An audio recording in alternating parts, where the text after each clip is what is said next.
Thank you for joining us and being with us and being so patient through what is now a little bit of a delayed session. We speak to most of you on a daily basis on television, Lieutenant General Raj Shukla and Ambassador Veena Sikri, Ambassador Meera Shankar, but it's good to have all of you on stage. And I'd like to start with talking about Neighborhood Watch. General Shukla, I'd like to start with you. And we heard from the generals this, all of this morning and this afternoon. Given the evolving threats from both Western, Northern, now also Eastern borders, how does theaterization enhance India's ability to manage a multi-front scenario? And how does it change how we view deterrence in the subcontinent, sir? So, let me just give a small backdrop to this theaterization.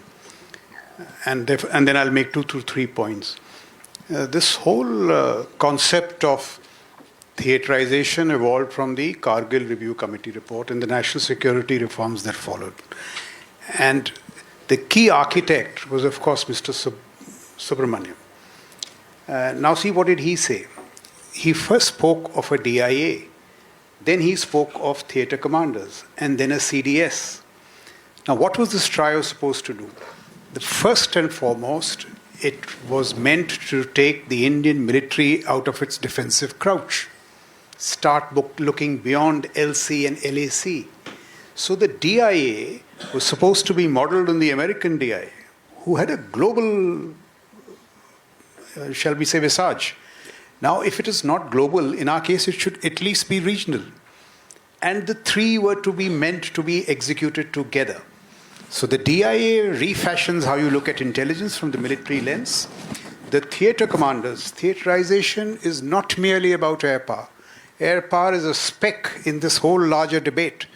The theater commander, say the Western theater commander, would have a quasi-diplomatic visage. He would look at Pakistan, Afghanistan, possibly West Asia, and see how those realities are now coming together. Because it is just not Pakistan, it is just the Western horizons. Yes. Eastern theater commander would look at the chaos in Myanmar and Bangladesh, and in concert with DIA, not wait and watch, but shape it. The maritime theater commander would connect with the IPACOM. And the CDS, of course, was meant to operate in the strategic military domain with a far larger, shall we say, responsibility in diplomacy, not merely force. He's not merely the wielder of force, but diplomacy. Now, since, as usually, made a hash out of it, we first get the DIA, then restrict the DIA's role to the LC. Theaterization, so it's nowhere in sight. And, of course, we created the CDS. But unless all these three things come together, a foreign policy which rests on two pillars, force and diplomacy, will continue to punch below its weight. Let me give you some examples from Sindoor. The streets of Washington and the doors of the White House were opened to Munir by Kuruvilla, the CENTCOM boss, military man. So military to military diplomacy matters. We don't even have a presence. In my last year as the army commander, when the whole argument was being made, we settled for a colonel.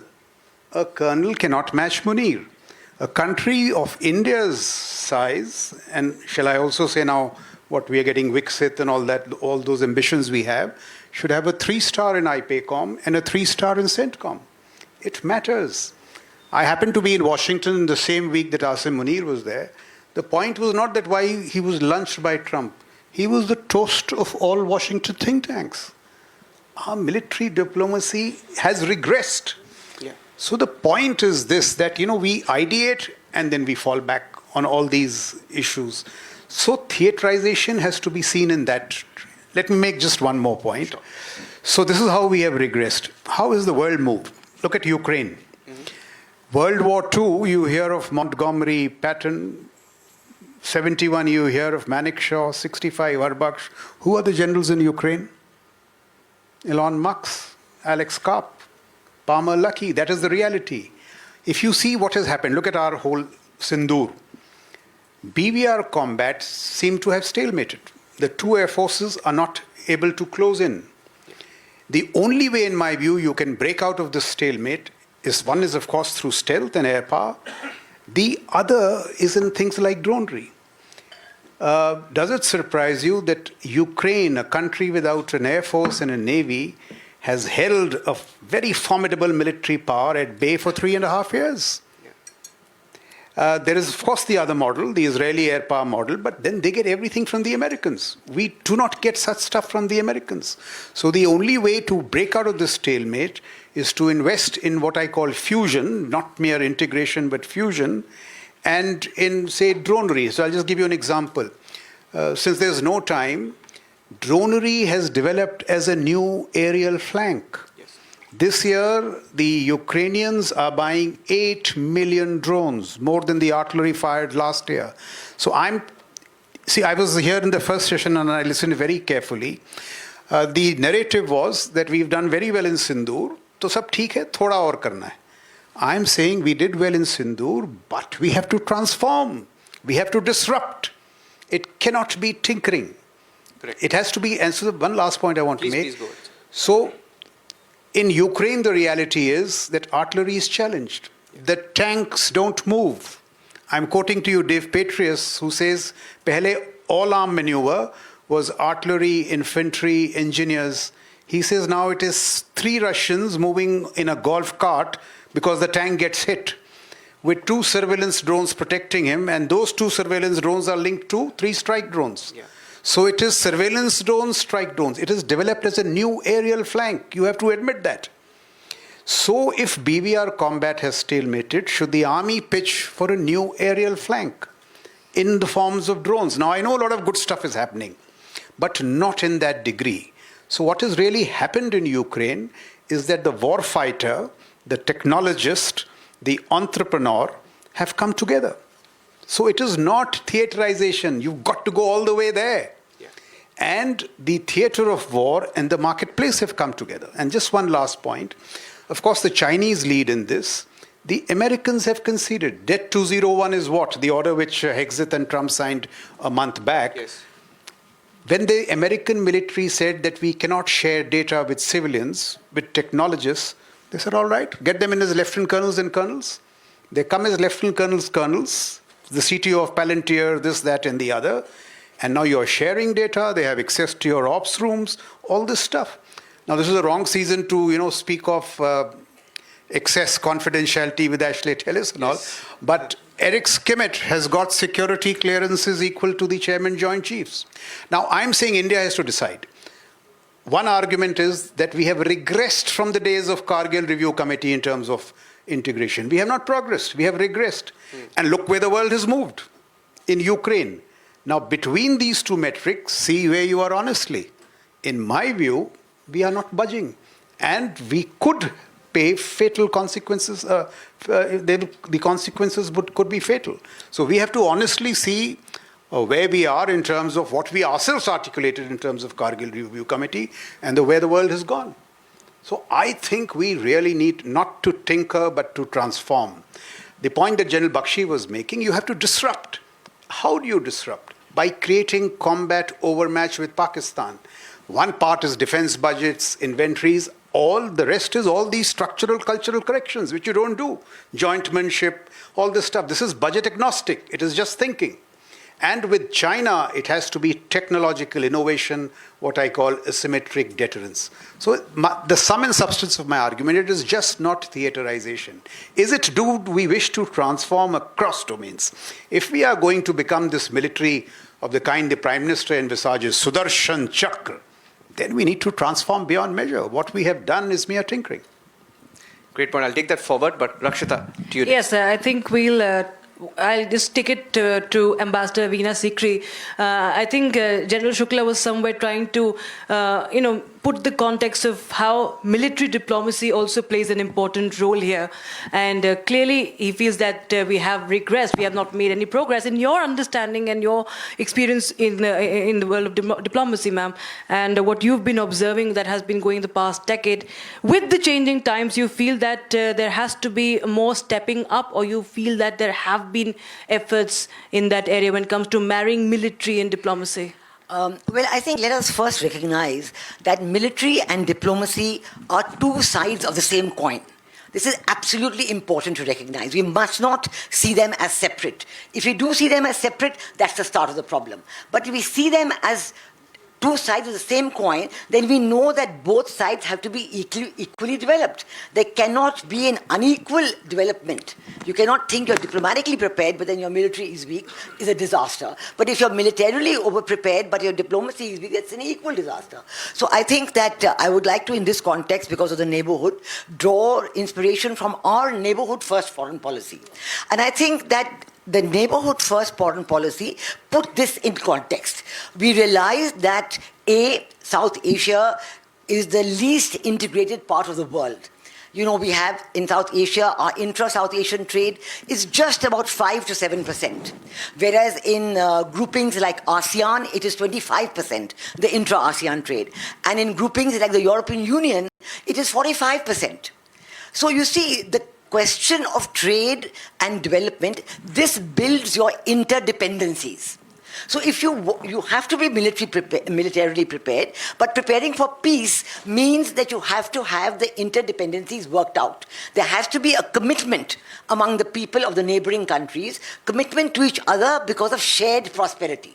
And that is why I think one of the most important aspects that we took up in our neighborhood first foreign policy was connectivity, because there was very poor connectivity between the countries of South Asia. Roads, railway, sea lanes of communication, of course air travel was there, but other than that, railways, absolutely nothing. So it took, for example, for a product to reach from Delhi to Dhaka could take up to a week or 10 days. There was no containerization, there was no railway travel. So building the infrastructure of trade, the infrastructure of connectivity, which moves people also, brings you the commitment to come to each other's country instead of going far away. And also we realize that borders cannot be only militarized. Borders are vital for security, but if borders are only militarized with no people-to-people connectivity, it's a recipe for disaster.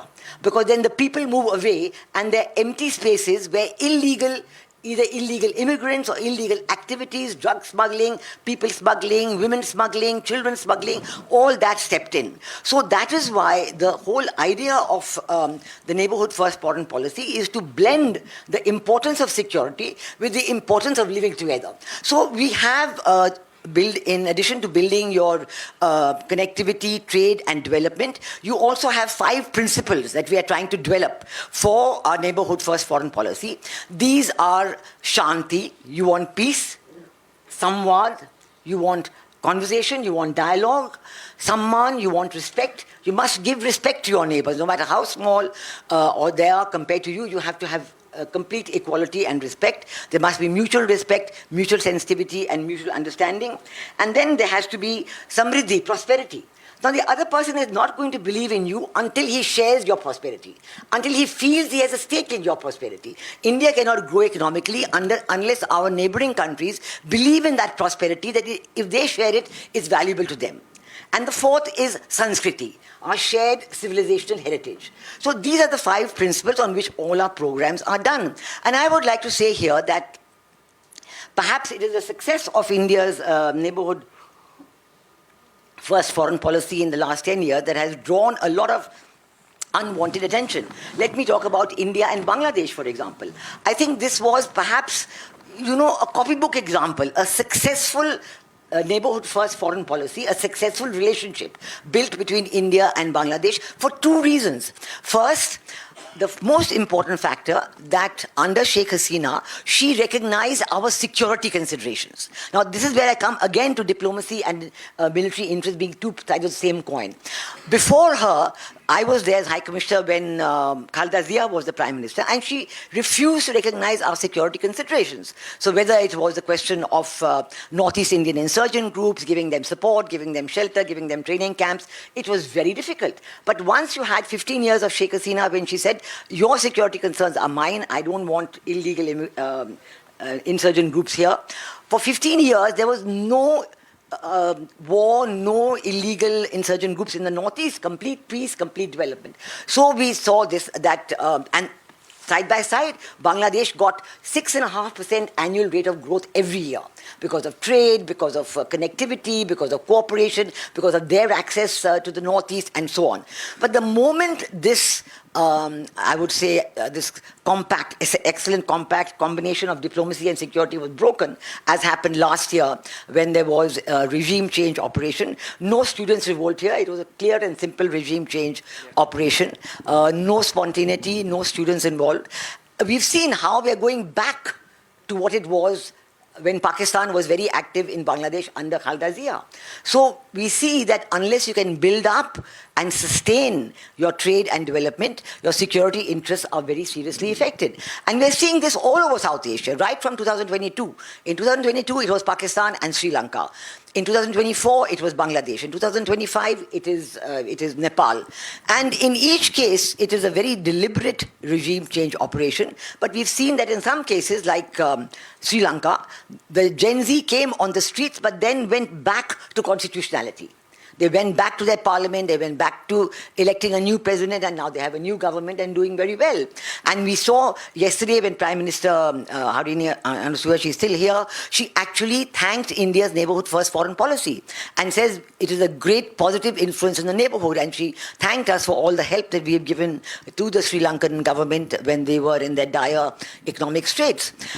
Similarly, we saw in Nepal that although again so-called spontaneity and Gen Z, but when President Ramchandra Podial and the Chief of Army Staff got together, they put an end to that and saying we're going to take firm action, and it's gone back to having a constitutional election. So I think that these are very, very important aspects of the same side, and the military, the defense forces, and the border guarding forces, and the developmental forces of government have to work as a whole of government. You know, there's been reference to this even earlier, but I think it's very important. And working in silos does not help at all, because at the border, everything comes together.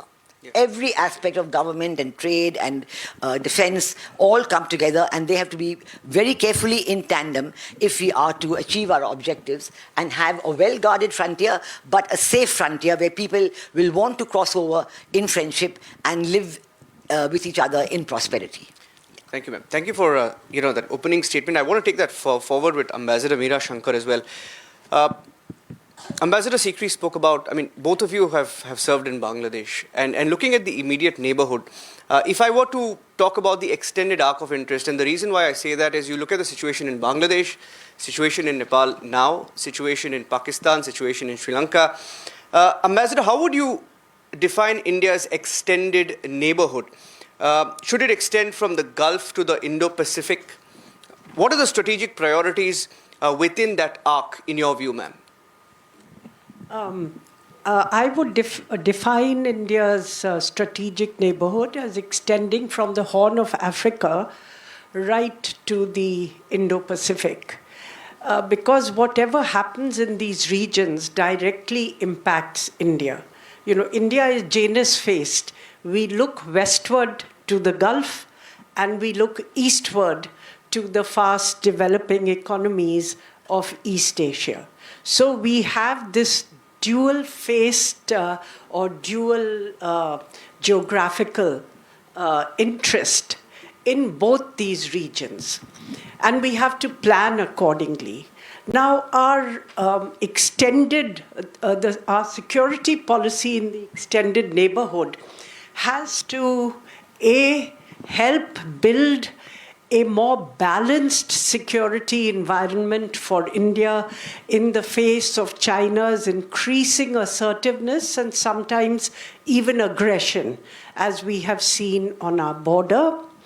The second would be to look at building India's own defense and technical capabilities and how we can build partnerships with countries in this region to enhance that. And this would include both imports of defense equipment as well as joint development, joint production, joint research as well. The third would be to ensure India's economic security, and that would mean building resilient supply chains which are not prone to or susceptible to domination or weaponization by any country. And we've seen increasingly that trade and access to limited resources is being used as a leverage or as a weaponization in global relations. And this would also include access to resources. So when we look at the extended neighborhood, this would be the objectives of our diplomacy.